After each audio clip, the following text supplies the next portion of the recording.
بسم الله الرحمن الرحيم نحمده ونصلي على رسوله الكريم أما بعد فأعوذ بالله من الشيطان الرجيم بسم الله الرحمن الرحيم فإذا فرغت فانصب وإلى ربك فارغب صدق الله العظيم وقال النبي صلى الله عليه وسلم إن لعينك عليك حقا وإن لجسدك عليك حقا وَإِنَّ لِأَهْلِكَ عَلَيْكَ حَقًّا أو كما قال عليه الصلاة والسلام اللهم صل على محمد وعلى آل محمد كما صليت على إبراهيم وعلى آل إبراهيم إنك حميد مجيد اللهم بارك على محمد وعلى آل محمد كما باركت على إبراهيم وعلى آل إبراهيم إنك حميد مجيد۔ یہ جو مجلس ہے یہ اصل میں ماہانہ مجلس ہے اور اس کو خانقاہی مجلس کہتے ہیں۔ یہ اللہ والوں کی مجلس ہے۔ اللہ تبارک و تعالی کبھی کبھی نسبت کے طفیل بھی بہت کچھ نواز دیتا ہے۔ اگر صدق دل سے بیٹھا جائے تو انشاءاللہ بہت فائدہ ہوگا۔ دعا فرمائے کہ اللہ تبارک و تعالی ہم سب کے سننے کو، کہنے کو، سنانے کو، بیٹھنے کو سب کو قبول فرمائے۔ ابھی کا جو حال ہے، آدمی چوک چوراہے پہ بیٹھ کر کے گپاشٹنگ کرتے ہیں، اور اگر کہہ دیا جائے استغفار پڑھ لیا جائے 100 مرتبہ تیسرا کلمہ پڑھ لیا جائے، 100 مرتبہ درود شریف پڑھ لیا جائے، تو مولوی صاحب موقع کہاں ہے؟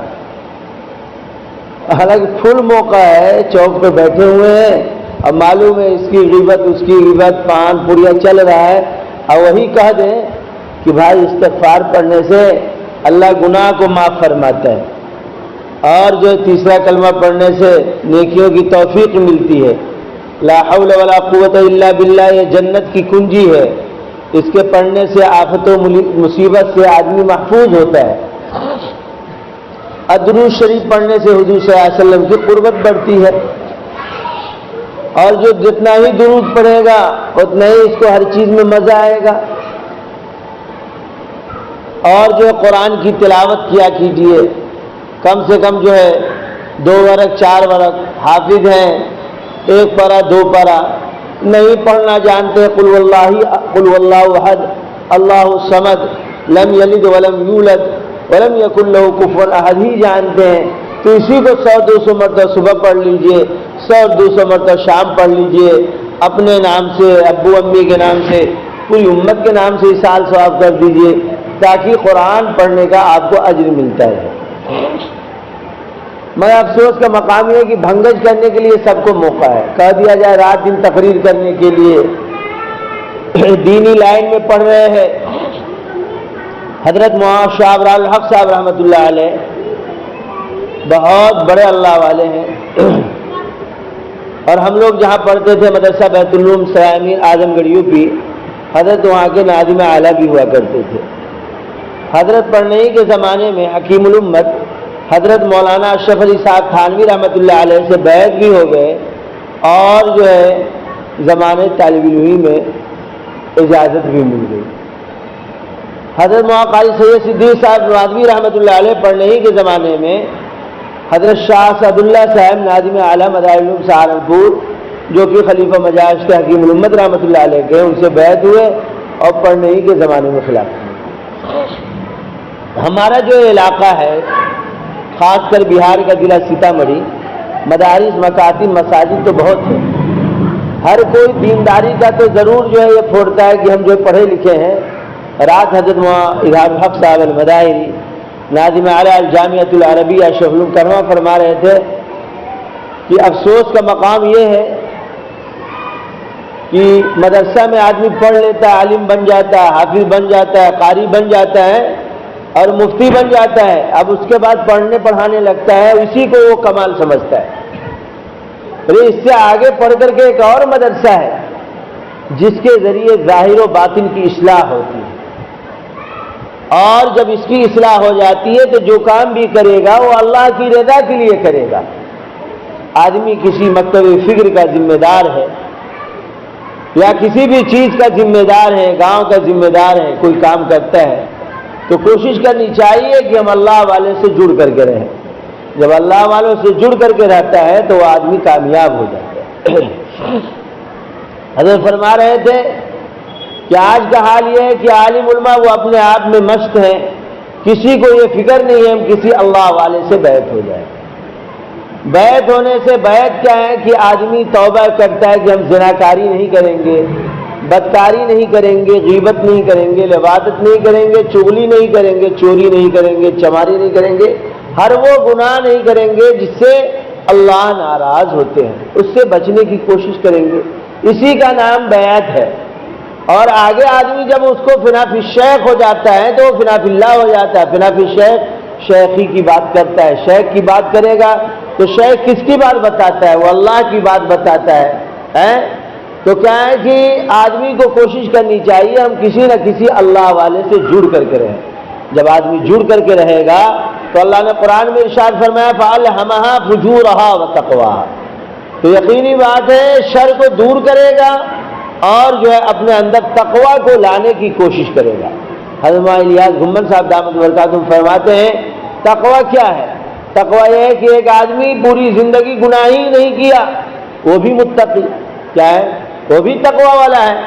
کہ ایک آدمی جو ہے گناہ کیا اور توبہ کر لیا، یہ بھی متقی، کیا ہے؟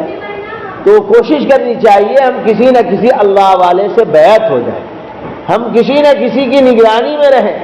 نگرانی میں رہنے سے آدمی ہمیشہ کامیاب رہتا ہے، زندگی گزر جاتی ہے اور توفیق نہیں ملے۔ اللہ کے حدیث قدسی ہے ان تعبد اللہ کأنک تراہ فإن لم تکن تراہ فإنہ یراک، ایسی عبادت کرو کہ گویا کہ تم اللہ کو دیکھ رہے ہو۔ اگر یہ نہیں ہوتا ہے تو دل میں ایک گمان ہو کہ اللہ مجھے دیکھ رہا ہے، اس کا کیا مطلب ہو؟ نماز میں خشوع و خضوع ہو، کیا ہو؟ نماز میں خشوع و خضوع ہونی چاہیے۔ اللہ نے قرآن مجید میں ارشاد فرمایا قد افلح من تزکا، ارے اللہ کو تو وہ دل پسند ہے جو تزکیہ کرا کر کے آیا ہو، جو اپنے تزکیہ کے بارے میں فکر مند رہتا ہو۔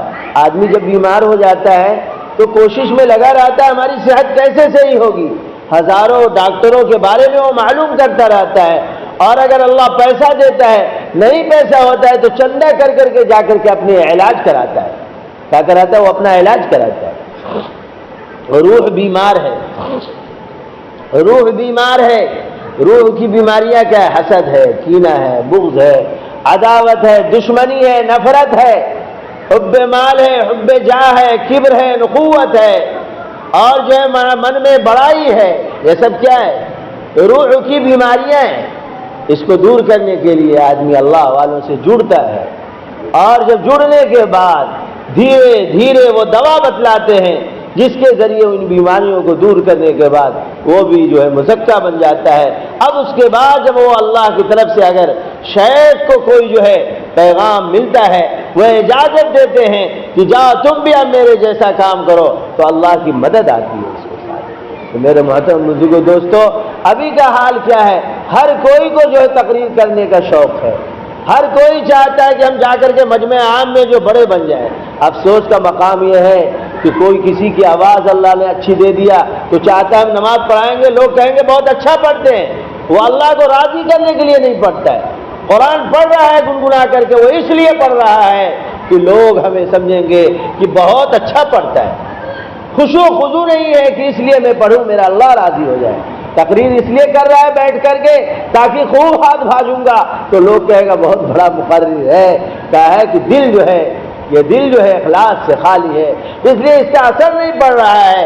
دل میں ضرورت اس بات کی ہے کہ ہم اخلاص کو لائیں۔ تو میں یہ کہہ رہا تھا فَإِذَا فَرَغْتَ فَانْصَبْ، کیا ہے کہ آدمی کو جو ہے اپنے آپ کو فارغ کر کے اللہ کے رضا کے لیے جو ہے اپنے وقت کو فارغ کرنا چاہیے کہ ہم اللہ کو راضی کریں۔ علاقے میں ایک امام صاحب، ایک پروفیسر صاحب آئے ہوئے تھے، تو کہا کہ امام صاحب یہ بتلائیے، مولانا صاحب یہ بتلائیے کہ اللہ کے رضا کے لیے کیا کرتے ہیں؟ کیا کرتے ہیں؟ کہا کہ اللہ کے رضا کے لیے میں نماز پڑھاتا ہوں۔ کسی نے کہا کہ ہم جو ہے کیا کرتے ہیں؟ درس دیتے ہیں، پڑھتے ہیں، پڑھاتے ہیں۔ کہا بات مرتے نہیں کرتے، ارے یہ سب کمانے کھانے کے لیے کرتے ہیں۔ آپ کیا کرتے ہیں؟ ارے امام صاحب نماز پڑھتے کمانے کے لیے نا، ہم پڑھاتے ہیں کمانے کے لیے۔ کہا کہ اللہ کی رضا کے لیے کیا کرتے ہیں؟ اللہ کے لیے آپ کتنا وقت دیتے ہیں؟ اب وہ بیچارے ہکا بکا کا مولانا پوری زندگی تو لوگوں کو آپ نماز پڑھا رہے اور لوگوں کی فکر کر رہے، اپنی فکر بھی کیجئے. کیا کہے؟ اسی کو حدیث میں نے حدیث پاک کی تلاوت کی ہے، ان لعینک علیک حقا، کہ اپنے بارے میں بھی سوچنا چاہیے کہ ہم جو ہے اپنے لیے کیا کر رہے ہیں. کیا کر رہے ہیں؟ عالم بن گیا، پڑھنے پڑھانے والے یا طالب علم بھی ہے، ابھی سے قبلہ صحیح ہونا چاہیے، سوچ صحیح ہونی چاہیے. اللہ کے رسول صلی اللہ علیہ وسلم نے ارشاد فرمایا، بس اسی حدیث کا ترجمہ کر کے بات کو ختم کر دیتا ہوں.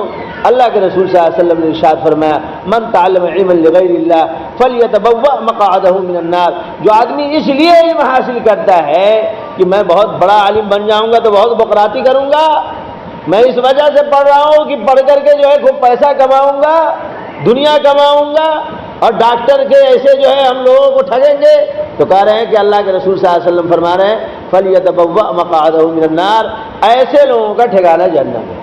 تو کیا کہا؟ میں قبلہ کو صحیح کرنے کی ضرورت ہے کہ جتنا بھی میں علم حاصل کروں وہ اللہ کی رضا کے لیے کروں، کہ میرا اللہ مجھ سے راضی ہو جائے.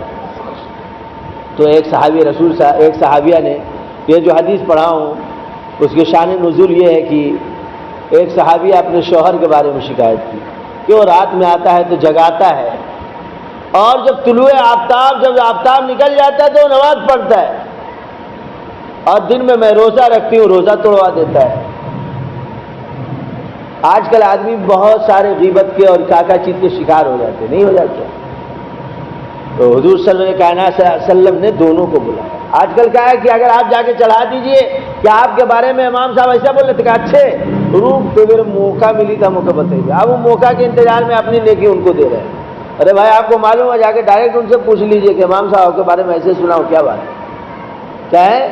معاملے کی تحقیق ہو جائے گی، پانی کا پانی ہو جائے گا. مگر ان کو بھی مزہ آ رہا ہے، چلو ہمارے بارے میں کہہ رہا ہے، آپس میں دشمنی ہو رہی ہے، فائدہ کچھ نہیں ہو رہا ہے. حضور نے دونوں کو بلایا تو انہوں نے کہا کہ اصل بات یہ ہے کہ میں جو ہے کھیتی باڑی کرتا ہوں نا، پانی پڑتے پٹاتے لیٹ ہو جاتا ہے، آ کے سوتا ہوں، کھانے کے لیے جگاتا ہوں، تو اسی میں کچھ یہ ہوتا ہے. اور اس کے بعد جو ہے میں جب سو جاتا ہوں یہ مجھ کو جگاتی اگاتی نہیں ہے، خود تو نماز پڑھ لیتی ہے، مجھ کو جگاتی نہیں.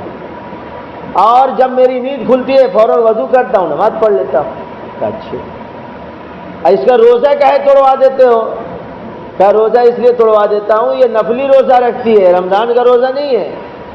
کہا کہ حضور میں تو رات میں آتا ہوں تو تھکا ہارا رہتا ہوں تو سو جاتا ہوں، یہ مجھ کو جگاتی نہیں ہے. تو حضور نے کہا کہ تم جگا دیا کرو تاکہ یہ وقت سے نماز پڑھ لے. اور کہا نفلی روزہ بغیر شوہر کے پوچھے کوئی نہ رکھا کرے. نفلی روزہ تو اس لیے کہا گیا ہے کہ اپنے شوہر اور میاں بیوی ایک دوسرے کا خیال رکھے اور اپنے آپ کا خیال رکھے کہ اللہ ہم سے راضی ہو جائے. ہر وقت تقریر تحریر کے چکر میں نہیں رہنا چاہیے، اس چکر میں رہنا چاہیے کہ اللہ میرا مجھ سے کیسے راضی ہو جائے گا. اور اللہ سے تعلق مضبوط کیسے ہوگا؟ کسی اللہ والے سے بیعت ہونے سے. نہیں تو بہت دفعہ آدمی بہت نماز پڑھتا ہے، تلاوت کرتا ہے تو بہت جلد گمراہ بھی ہو جاتا ہے. کیا ہو جاتا ہے؟ بہت سارے کو دیکھا گیا ہے. اور بہت ہمارے شیخ رشید الامت حضرت عبد الرشید صاحب المداری، شیخ الحدیث مدرسہ بیت العلوم سرائے اعظم گڑھ یوپی، ہمارے شیخ کے ایک مرید ہیں. اکثر حضور صلی اللہ علیہ وسلم کا دیدار ہوتا تھا. حضرت نے کہا درود پڑھنا صاف چھوڑ دو. کیا کہا؟ صاف درود پڑھنا چھوڑ دو. کیوں کروایا؟ کیا ایسا نہیں کہ حضور صلی اللہ علیہ وسلم کو دیکھے اور اس کے اندر کبر ہے اور کبر کی وجہ سے سارے چیزوں کو ختم کر دے؟ کیا کر دیں؟ ساری چیزیں ختم ہو جائیں گی نا. اس لیے اللہ والوں سے جڑ کے رہنا چاہیے اور جو صبح و شام کے معاملات پورا کرنا چاہیے. اللہ ہم سب کو عمل صالح کی توفیق سے نوازے. وآخر الدعوانا الحمدللہ رب العالمین. اب جو ہم لوگ جو ہے